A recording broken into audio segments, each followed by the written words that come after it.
আজকে একটু খাসির পায়ে রান্না করলাম।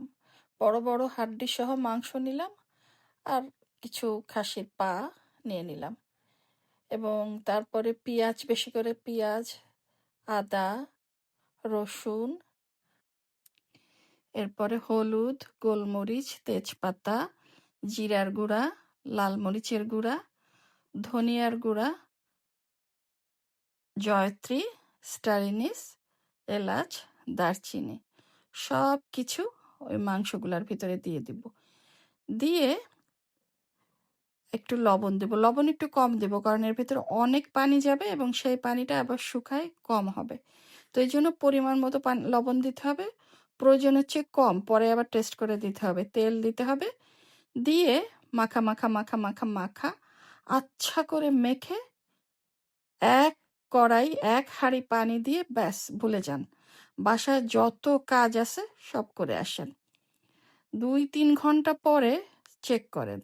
যখন দেখবেন মাংসগুলো একেবারে বাড়ির ছোট মেয়ের মতো আহ্লাদে গলে গলে পড়ছে, একদম নরম তুলতুলা হয়ে একদম গলে গলে পড়ছে আর কি, বাড়ির ছোট মেয়ের মতো, তখন বুঝবেন এটা হয়ে গেছে।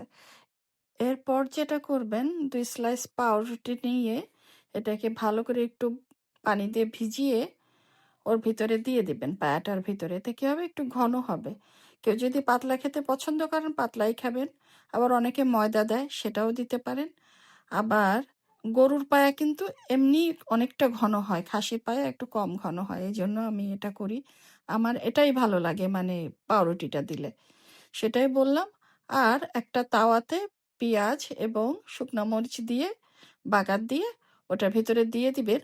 আর আরেকটা তাওয়াতে জিরা এবং এলাচ দিয়ে একটু ভালো করে ভেজে গুঁড়া করে সেটাও পায়ার ভিতরে দিয়ে দিবেন।